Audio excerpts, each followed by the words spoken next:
କିଛି କହୁନ କି କେବେ ଚୁପଚାପ ଠିଆ ହେଇଛ କଣ? ଆରେ ପ୍ରୋଗ୍ରାମ ତ ସରିଗଲାଣି, ତୁମେ ଏମିତି କାହିଁ ହଉଛ? ତା ଛଡ଼ା ତୁମେ ପୋଷାକ ଇଏ ମୁଖା କୋଟ ପାଇଁ ପିନ୍ଧିକି ରହିଛ? ଖୋଲ ଖୋଲ ସେ ମୁଖାଟା ଖୋଲିବ ଆଗେ, ଖୋଲ। ଆରେ ଖୋଲୁନ, କିଏ ଆଶ୍ଚର୍ଯ୍ୟ କରୁଥିଲେ? ଆରେ ଖୋଲ ଏଇଟା, ଆରେ ଖୋଲ।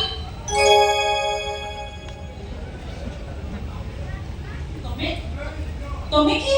ମୋ ନାଁ ଜଗୁନି, ମୁଁ ଟିକେ ରୋଷେଇ କରିବାକୁ ଆସିଥିଲି। ସେ ମୁଖା ପୁଣି କାହିଁ ପିନ୍ଧୁଛ? ମୁଁ ପୁରା ତୁମକୁ ପଚାରୁଛି, ମୋ ପ୍ରଶ୍ନର ଉତ୍ତର ଦିଅ। ତମକୁ ଆମ ପ୍ରୋଗ୍ରାମରେ ନାଚିବା ପାଇଁ କିଏ କହିଥିଲା? ମୁଁ ତ ଭଲ ନାଚୁଥିଲି, ସମସ୍ତେ ଜୟ ଜଗନ୍ନାଥ ବୋଲି କହୁଥିଲେ, ତାଳି ମାରୁଥିଲେ। କିନ୍ତୁ ତମେ ଆମ ପ୍ରୋଗ୍ରାମରେ ନାଚୁଥିଲ କାହିଁକି? ମୁଁ କହୁଥିଲି ପଡ଼ୋଶୀ ପଡ଼ପାଟି କରନି, ତୁ ନାଚି ଜାଣିଏ ମୋତେ ମାରି ପକେଇ। ମୋ ନନା ଆମ ଅଞ୍ଚଳର ସବୁଠୁ ବଡ଼ ପୁରୋହିତ, ହେଲେ ମୋର ପାଠଶାଠ ହେଲାନି କି କର୍ମକର୍ମଣି ଜାଣିପାରିଲିନି। ସେଇଥିପାଇଁ ଏବେ ନରିତ ଗୋବିନ୍ଦ ସାଙ୍ଗରେ ବୁଲିକି ମୁଁ ଚୁମିଚୁକି ରୋଷେଇ କାମ କରୁଛି। ଯୋଉଠି ବାଘର ଭୟ ସେଇଠି ସଞ୍ଜ ବୁଡ଼ିଲା। ମାନେ ମୁଁ ଯୋଉଠି ଯାଇଛି ରୋଷେଇ କରିବାକୁ, ନନା ଯାଇଛନ୍ତି ସେଠି ପୂଜା କରିବା ପାଇଁ। ଖନ୍ଦା ଖେଳାରେ ଯେମିତି ନନାକୁ ଦେଖିଥିଲି ଭୟରେ କ'ଣ କରିବି, କ୍ଷୀରି ହାଣ୍ଡିରେ ଚିନି ବଦଳରେ ଲୁଣ ଢାଳିଦେଲି। ନରି ଗୋଟେ ବାଡ଼ି ପକେଇଲେ, ନନା ବି ଜଗିକି ବସିଛନ୍ତି ମାରିବେ ବୋଲି କହୁଛନ୍ତି। କୁଆଡ଼େ ଯାଇ ବାଟ ପାଇଲିନି, ତମ ବେଶ ଘର ଭିତରେ ପଶିଗଲି। କ'ଣ ମୋଡ଼େଇବି କିଛି ପାଇଲିନି, ଏଇ ପୋଷାକଟା ପାଇଲି ମୋଡ଼େଇ ପକେଇଲି।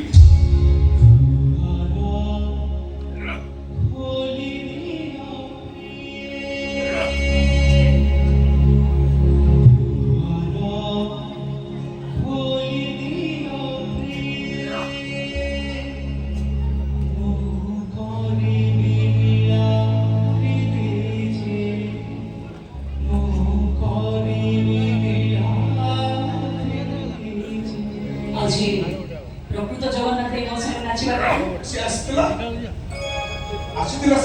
ସେ ମୋତେ ଦେଖି କହିଲା, ଭାଇ ତୁ କାହିଁ ମୋ ପୋଷାକ ମୋଡ଼ିଛୁ? ମୁଁ ତା ଗୋଡ଼ ତଳେ ପଡ଼ିଗଲି, ସବୁଟା ବଡ଼ କରି ସତ କଥା ମୋର କହିଦେଇଗଲି। ସେ କହିଲା, ହଉ ମୁଁ ପଳେଇ ଯାଉଛି, ଜଗନ୍ନାଥ କରନ୍ତୁ ତୁ ବଞ୍ଚିଯା।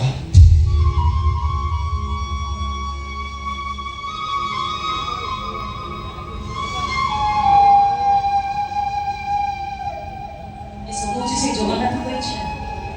ତା ହେଇନଥିଲେ ତୁମେ ରୋଷେଇ କରିବାକୁ ଆସି ଷ୍ଟେଜ ଉପରେ ଜଗନ୍ନାଥ ବେଶରେ ମୋ ସାଙ୍ଗରେ ନାଚିଥାନ୍ତ କି ନାହିଁ? ଆମ ଘରେ ବି ଜଗନ୍ନାଥ ଅଛନ୍ତି, ପତିତ ପାବନ। ମୋ ବୋଉ ତାଙ୍କୁ ବି ଜଗୁନି ବୋଲି ଡାକେ। ତମ ନାଁ କ'ଣ? ମୋ ନାଁ ତୁଳସୀ।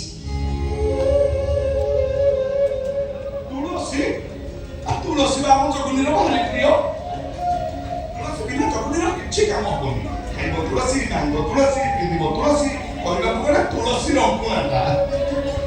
ଭଲ ହେଲା, ମୋ ନାଁ ଜଗୁନି, ତମ ନାଁ ତୁଳସୀ। ଜଗୁନି ତୁଳସୀ, ତୁଳସୀ ଜଗୁନି, ଭଲ ଶୁଭୁନି?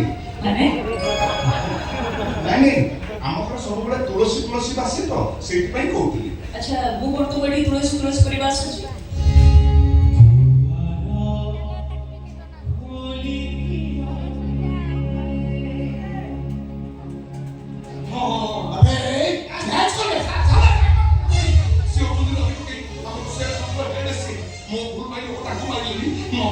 জীবনের মাধ্যমে মনে দেখতে কাউ কিছু করে তুমি ভিতরে